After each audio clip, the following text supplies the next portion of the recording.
আসসালামু আলাইকুম রহমতুল্লাহি ওয়াবারাকাতুহু। প্রিয় দর্শকবৃন্দ, আমার সাথে যিনি আছেন মুফতি ইউসুফ মাহমুদি ভাই, যাকে আপনারা সবাই চিনেন। তো আলহামদুলিল্লাহ, দীর্ঘদিন যাবৎ মুফতি ইউসুফ মাহমুদি ভাইকে দাওয়াত দিয়েছিলাম দিন কায়েমের সৈনিক হিসাবে ইকামতে দ্বীনের জন্য বাংলাদেশ জামাত ইসলামীতে যোগদান করবার জন্যে।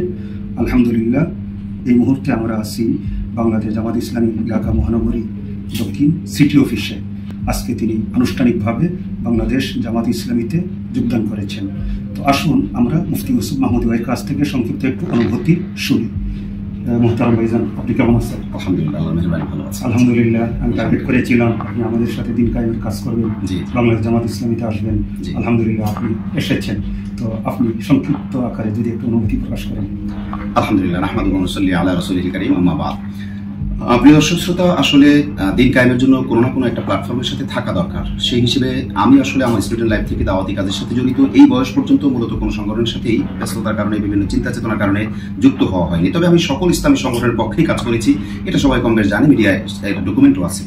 আর বর্তমানে বাংলাদেশের যে সিচুয়েশন, তাতে দিন কায়েমের জন্য ইসলামী সব দল মিলে যেভাবে কাজ করতেছেন, চেষ্টা করতেছেন, এক্ষেত্রে আমি মনে করি যে প্রত্যেক আলেমই আমরা যারা দলছুট আছি, দলের বাইরে আছি, তাদের সকলের কোনো না কোনো দলের সাথে যার যেটা ভালো লাগে সেই দলে যুক্ত হয়ে যাওয়া উচিত।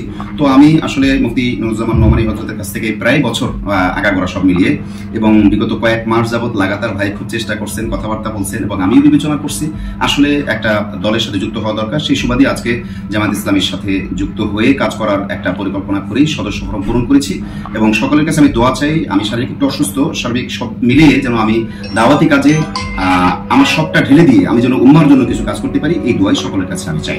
আলহামদুলিল্লাহ। সম্মানিত দর্শকবৃন্দ, আমি সবাইকে অনুরোধ করবো, সবাই ভাইয়ের জন্য দোয়া করবেন। আল্লাহ রাব্বুল আলামিন যেন ভাইকে মৃত্যুর আগ পর্যন্ত আমরণ তিনি যেন ইকামতে দ্বীনের জন্য কাজ করে যেতে পারেন। আমরা যেন শুধু দুনিয়ার জীবনেই নয়, জান্নাতেও যেন আমরা একসাথে থাকতে পারি। সবাই আমার জন্য, ভাইয়ের জন্য, আমাদের সকলের জন্য দোয়া করবেন। আল্লাহ সুবহানাহু ওয়া তাআলা আপনাদের সবাইকে ভালো রাখুন, এই প্রত্যাশায় শেষ করছি। আসসালামু আলাইকুম ওয়া রাহমাতুল্লাহি ওয়া বারাকাতুহু। আমাদেরকে নির্যাতন নিবারণ করছে কাফের মুশরিকের দল, তার একটাই কারণ, সঠিক নেতৃত্ব আমরা পাই নাই। বন্ধুগণ, চ্যানেলটি সাবস্ক্রাইব করে পাশে থাকা বেল আইকনে ক্লিক করুন, কমেন্ট দিন, শেয়ার করুন সবাইকে।